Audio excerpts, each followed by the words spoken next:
Theatre বা নাটকের সাথে যুক্ত মানুষদের নিয়ে অনেকেরই একটি কৌতূহল থাকে। কেন তাদের ওপর রোগ জীবাণুর প্রভাব তুলনামূলক কম দেখা যায়? বিজ্ঞান ও মনস্তত্ত্বের সমন্বয়ে এর পেছনে কয়েকটি যৌক্তিক কারণ রয়েছে। থিয়েটার একটি অত্যন্ত সৃজনশীল মাধ্যম। অভিনয়ের সময় মানুষ যখন অন্য কোনো চরিত্রে নিজেকে নিমজ্জিত করে, তখন বাস্তব জীবনের উদ্বেগ ও মানসিক চাপ অনেকটাই কমে যায়। দীর্ঘস্থায়ী স্ট্রেস আমাদের শরীরের রোগ প্রতিরোধ ক্ষমতা কমিয়ে দেয়।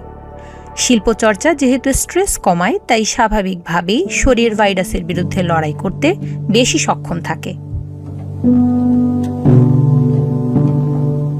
মঞ্চনাটকের মহড়া মানেই প্রচুর শারীরিক পরিশ্রম। স্টেজে মুভমেন্ট, কণ্ঠস্বর প্রক্ষেপণ এবং দীর্ঘ সময় দাঁড়িয়ে কাজ করার ফলে থিয়েটার শিল্পীদের শরীর সক্রিয় থাকে। এই নিয়মিত শরীর চর্চা রক্ত সঞ্চালন বাড়ায় এবং দেহের ইমিউন সিস্টেমকে শক্তিশালী করে তোলে।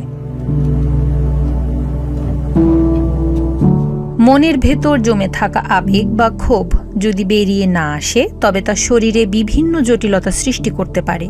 থিয়েটার অভিনয় শিল্পীদের আবেগ প্রকাশের একটি সুস্থ মাধ্যম দেয়, যা মানসিক স্বাস্থ্যের পাশাপাশি শারীরিক সুস্থতা নিশ্চিত করতে বড় ভূমিকা রাখে। দলের সাথে কাজ করার ফলে শিল্পীদের মধ্যে এক ধরনের সামাজিক বন্ধন গড়ে ওঠে।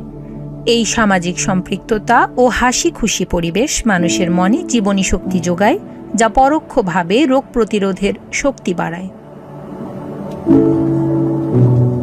পরিশেষে থিয়েটার কেবল একটি শিল্প নয়, এটি একটি সামগ্রিক জীবনচর্চা, যা মানুষকে ভেতর থেকে প্রাণবন্ত ও রোগমুক্ত রাখতে সাহায্য করে।